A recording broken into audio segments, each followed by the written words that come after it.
सर्वांना नमस्कार. स्वागत आहे आपलं मराठी चातुर्य कथा या यूट्यूब चॅनलवर. व्हिडिओला लाईक करा, चॅनलला सबस्क्राईब करा आणि बेल आयकॉनवर प्रेस करा, जेणेकरून सगळ्या नोटिफिकेशन्स तुमच्यापर्यंत वेळेत पोहोचतील. भाग 225. मधू प्रेग्नेंट होती आणि संग्राम आणि मधूकडे सुद्धा गुड न्यूज आली. आणि तीच अशी एक जोडी होती ज्यांची अजून गुड न्यूज आली नव्हती. बाकी सगळ्यांना मुलं झाली होती, पण आता त्यांनी सुद्धा एक दिवशी गुड न्यूज दिली. आणि आज मधूचा चोरोटी भरण्याचा कार्यक्रम होता. बाकी सगळे आले, पण संग्रामची मम्मी आली नाही. आणि मधूला ते काही आवडत नव्हतं, कारण या बाळावर सगळ्यात जास्त हक्क तर तिचाच होता. आणि तीच रुसून बसली होती आणि इथे आली नव्हती. आणि मधूला खूप अपराध्यासारखं वाटत होतं. मग आता मधू तिच्या सासूकडे गेली तिला घेऊन यायला. आणि ती तिच्या खूप विनंती करत होती, पण ती सासू ऐकत नव्हती. तिची मजा आणि तिची नजर दागिनीवर होती. आता मधू एकटीच होती, त्यामुळे तिला हवी तशी तिच्यासमोर ती वागवणार होती.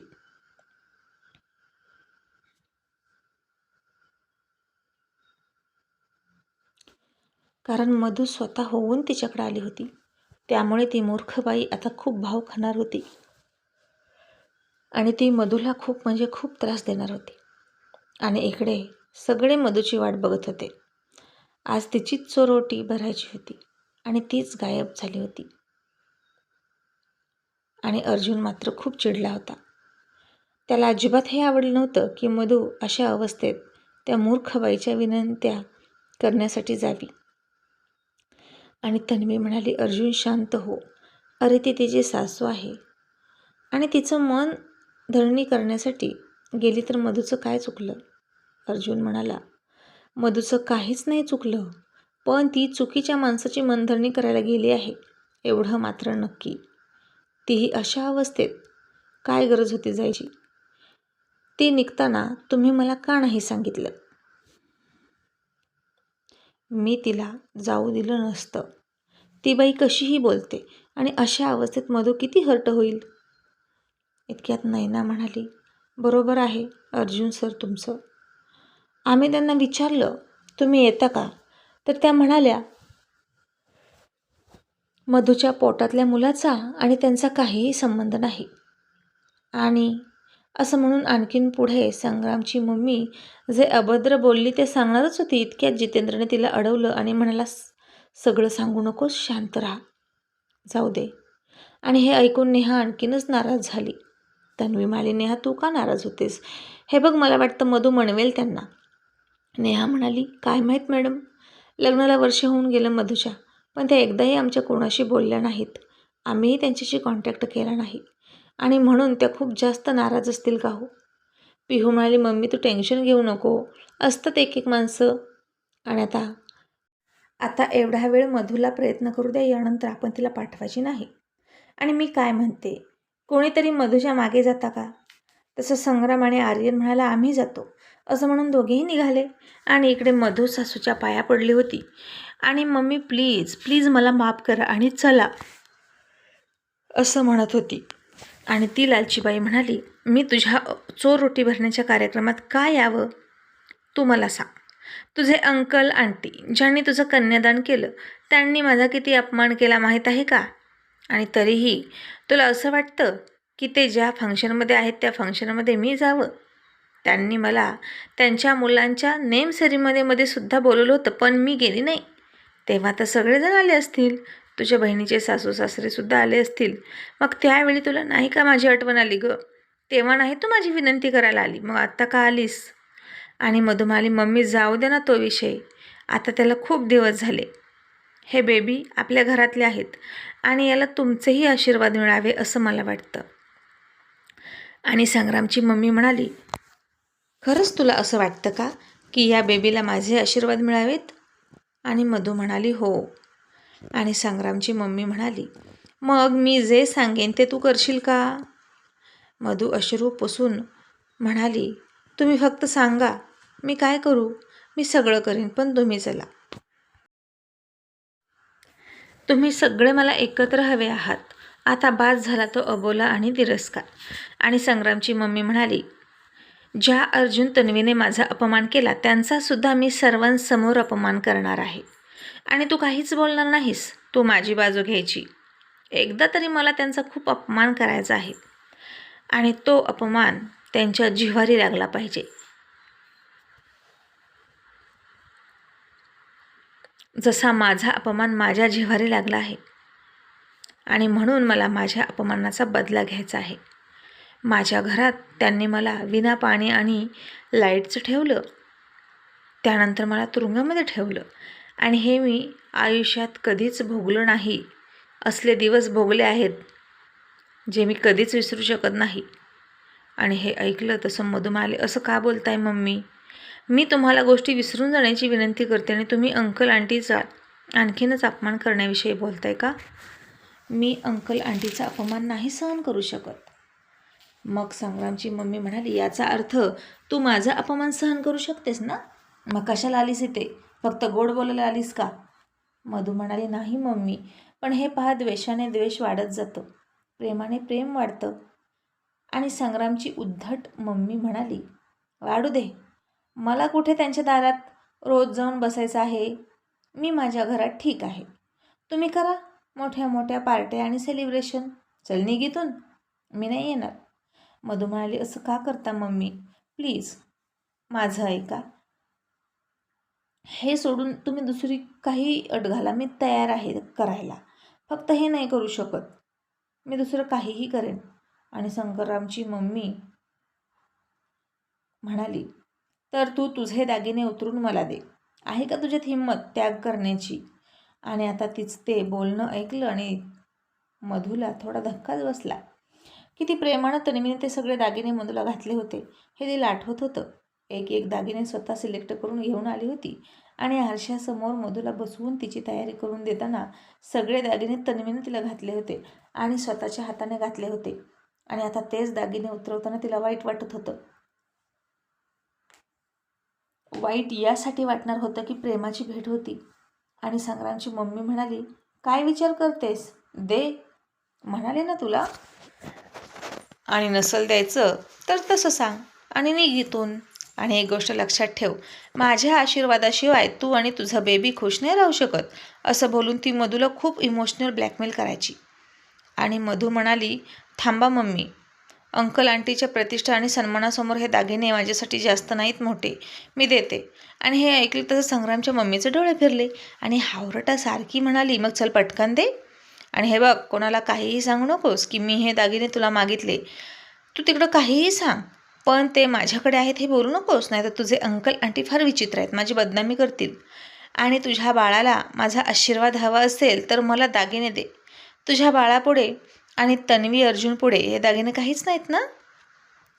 आणि हवं तर माझ्या आशीर्वादाची ही किंमत आहे असं समज. असं म्हणून तिनं मधूला सगळे दागिने उतरवायला लावले. आणि मधूने जड अंतकरणानं हळूहळू ते दागिने उतरवायला सुरुवात केली.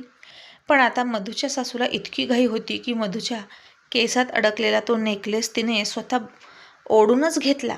आणि घेता घेता मधूच्या खांद्याला मानेला नख लागलं. आणि मधू ओरडून म्हणाली, मम्मी हळू, अहो मी देते ना.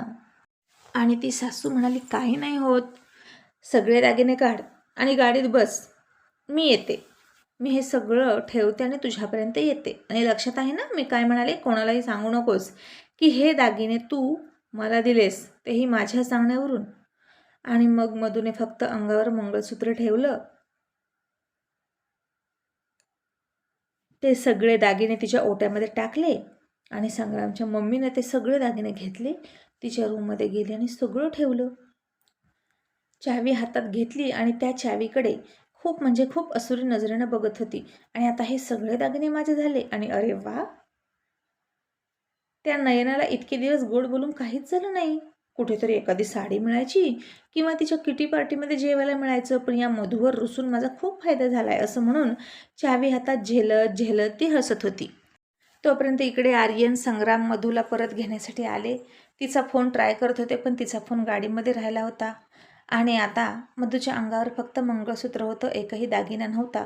आणि उलट संग्रामच्या मम्मीने नखाचे निशाण होते आणि गोऱ्या गोऱ्या मधूच्या अंगावर ते लगेच दिसायचे आणि सगळे दागिने घेतले तरी मधूला वाईट वाटलं नाही. या बदल्यात ती आपल्या बेबीला आशीर्वाद देणार म्हणून खुश होती आणि ती म्हणाली, चला मम्मी, माझ्यासोबत गाडीत बसा. असं म्हणून मधू परत निघाली आणि ती गडबडीत चालायला लागली, कारण सगळेजण तिची वाट बघत असतील हे तिला माहीत होतं. आणि चालत असतानाच कार्पेटमध्ये तिचा पाय अडकला आणि मधू पोटावर पडली. आणि जे व्हायला नको तेच शेवटी झालं. मधू पोटावर पडली आणि ती खूप खूप रडायला लागली आणि तिला अशा अवस्थेत बघितली. संग्रामची मम्मी घाबरली. आता मधू पोटावर पडली याचा अर्थ इथेच सगळं संपलं असं तिला वाटलं. ती गुपचूप तिच्या बेडरूममध्ये जाऊन बसली आणि आपल्याला काही माहीतच नाही, आपण काही केलंच नाही असं दाखवणार होती ती बाई. खरं तर तिचीच घाणेरडी वाणी सत्यात उतरली होती असं म्हणायला हरकत नव्हती. मधू आता जमिनीवर पालथी पडली होती. तिला उठतासुद्धा येत नव्हतं आणि ती खूप रडत होती. आणि त्याचवेळी आर्यन, संग्राम तिथे आले. त्यांनी ते धक्कादायक चित्र बघितलं आणि दोघांनाही प्रचंड शॉक बसला. पळत जाऊन मधूला उचलून गाडीमध्ये घातली, हॉस्पिटलमध्ये नेली आणि घरी फोन करून सगळ्यांना जे झालं ते सांगितलं. आज मधूची चोर ओटी भरणार म्हणून किती खुश होते सगळे आणि तिच्या पोटात बेबी आहे हे सगळ्यांना आज कळणार. पण त्याचवेळी ते बेबी पोटामध्येच गेलं आणि डॉक्टरांनी बॅड न्यूज सांगितली आणि म्हणाले ॲबॉर्शन झालं आहे. आणि मधू आता खूप रडत होती. त्याचवेळी सगळे फॅमिली मेंबर्स तिथे आले. ते ऐकलं आणि सगळ्यांना खूप वाईट वाटलं. धक्कासुद्धा बसला. आता सगळ्यांनाच खूप वाईट वाटत होतं आणि मधूला भेटायला जायचे. तिची अवस्था बघून त्यांच्या डोळ्यात पाणी यायचं आणि मधू का गेली फंक्शन सोडून असा प्रश्न सगळ्यांनाच पडायचा. पण हा प्रश्न मात्र कोणालाच पडला नव्हता की जाताना मधू खूप सगळे दागिने घेऊन गेली होती आणि येताना तिच्या अंगावर एकही दागिना का नाही.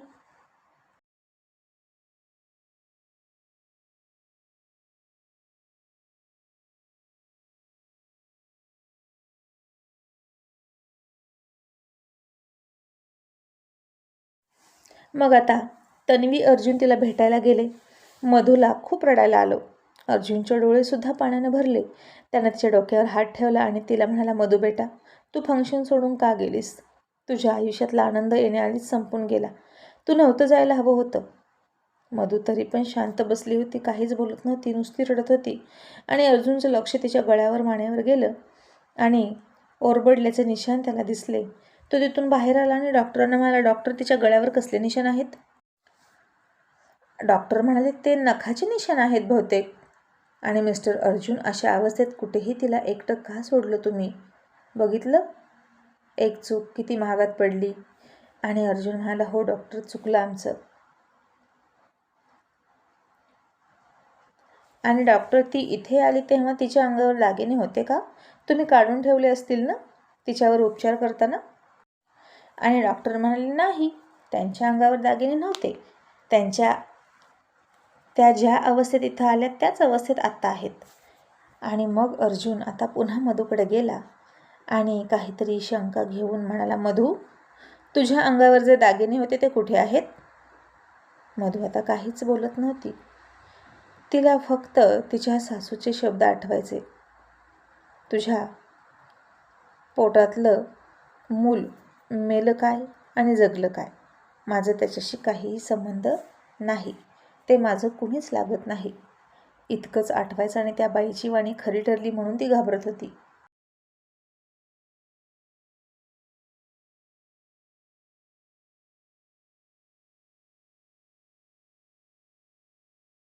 आणि अर्जुन पुन्हा एकदा म्हणाला, मधू, मी तुला काहीतरी विचारतोय, दागिने कुठे आहेत?